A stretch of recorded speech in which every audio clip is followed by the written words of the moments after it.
नमस्कार मंडळी, तुमचे आर्वीज किचनमध्ये खूप खूप स्वागत। इथे आपला गाजरचा हलवा तुम्ही पाहू शकता, अगदी दाणेदार झाला आहे। इथे मी कोणताही मावा किंवा खव्याचा वापर न करता हा गाजरचा हलवा बनवला आहे आणि याचा रंग देखील तुम्ही पाहू शकता किती सुरेख आला आहे।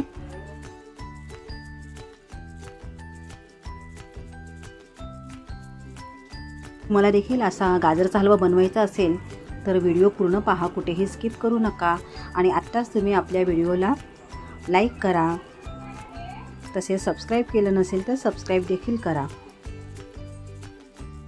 चला तर मग आता आपण रेसिपीला सुरुवात करूया। इथे मी 1 किलो हे गाजर आणले आहे। गाजरचा हलवा बनवण्यासाठी अशा प्रकारचेच गाजर घ्यायचे आणि अगदी अशा प्रकारे बारीक घ्यायचे। जास्त जाड गाजर आणायचे नाहीये, कारण त्याच्या आतमध्ये जो पांढरा भाग असतो ना तो जाड गाजरमध्ये जास्त असतो आणि हा पांढरा भाग आहे ना पचायला जड असतो, त्यामुळे मग आपल्या पोटात दुखू शकतं। आता इथे सुरुवातीला आपण सर्व गाजर आहेत ना त्यांची सर्व साल काढून घेऊया, कारण ही बाहेर साल आहे ना त्यावर भरपूर धूळ बसलेली असते, त्यामुळे गाजरचा रंग हा थोडा काळपट दिसतोय। तर सुरुवातीला आपण सर्व गाजरची साल काढून घेऊया।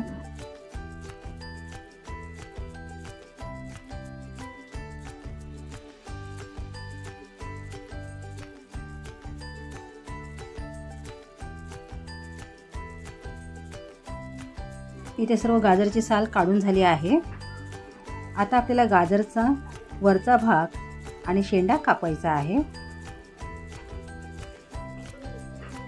त्यानंतर आपण हे गाजर स्वच्छ पाण्याने 2-3 वेळा धुवून घेऊया।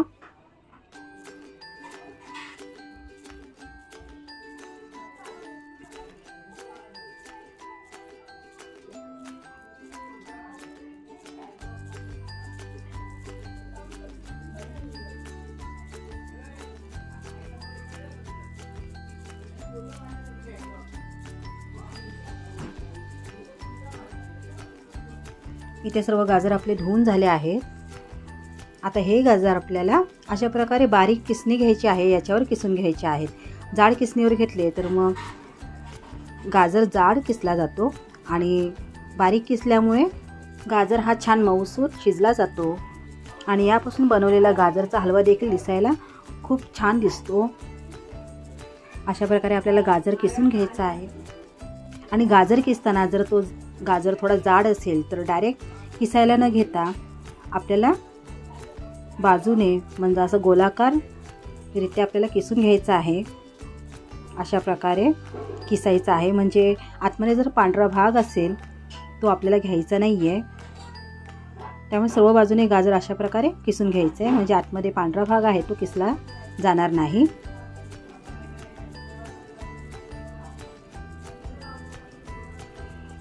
इथे बघू शकता आतमध्ये बघा हा पांढरा भाग आहे तो आपल्याला इथे घ्यायचा नाहीये, तो मी टाकणार आहे।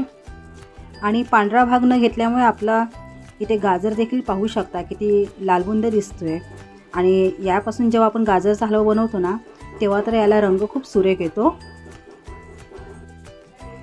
आता एवढ्या गाजरमध्ये जे जाड गाजर होते ना त्यापासून बघा आतमध्ये एवढा पांढरा भाग होता तो मी काढून टाकला आहे। आता इथे पूर्ण आपलं गाजर किसून झालंय। आता इथे गाजरचा हलवा बनवायला सुरुवात करूया। कढईमध्ये मी 2 चमचे साजूक तूप घेतलं। संपूर्ण किसलेलं गाजर आपल्याला आता या कढईमध्ये ओतून मोठ्या आचेवर 5 मिनिटं परतायचं आहे। आता गाजर बघू शकता थोडा हलका रंग बदलला आहे। आता यामध्ये आपण 1 वाटी कोमट दूध ओतणार आहोत। या वाटीमध्ये 300 ml दूध मावतं।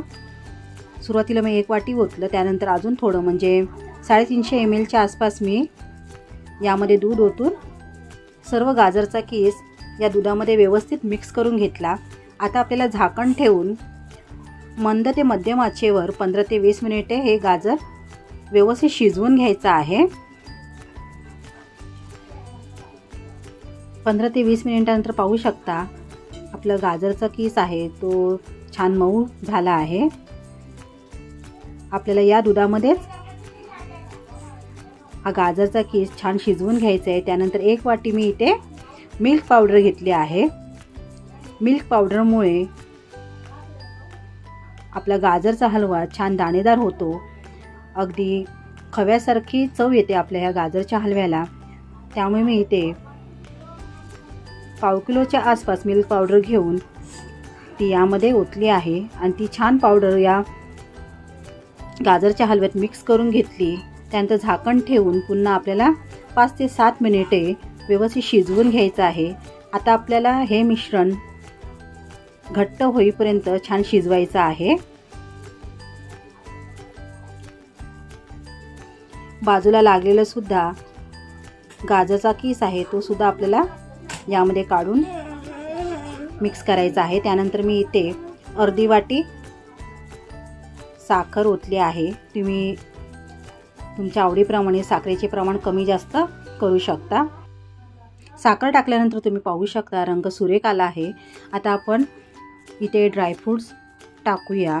इथे मी फक्त काजूचे तुकडे करून घेतले आहेत, ते टाकले आहेत. तुम्ही या ठिकाणी काजू, बदाम, पिस्त्याचे कापसुद्धा टाकू शकता. आता छान घट्ट होईपर्यंत आपल्याला शिजवून घ्यायचं आहे. इथे आपला गाजरचा हलवा छान घट्ट झाला आहे. यामधील सर्व दूध आटलं आहे. आता आपण 1 चमचा वेलची पावडर टाकून ही वेलची पावडर या हलव्यामध्ये छान मिक्स करून घेऊया. आता पाहू शकता इथे आपला गाजरचा हलवा तयार आहे. अगदी दाणेदार गाजरचा हलवा तयार झाला आहे. अगदी चवीला खव्यासारखा लागतो. आपण घरामध्ये जर कोणाला हा हलवा दिला तर खाणाऱ्याला कळणार देखील नाही यामध्ये आपण मावा किंवा खवा टाकला आहे की नाही. ते इतका अप्रतिम चवीला लागतो. चला तर मग तुम्हाला जर माझी आजची रेसिपी आवडली असेल तर नक्की लाईक करा. जास्तीत जास्त तुमच्या मित्रमंडळींना, नातेवाईकांना शेअर करा. धन्यवाद.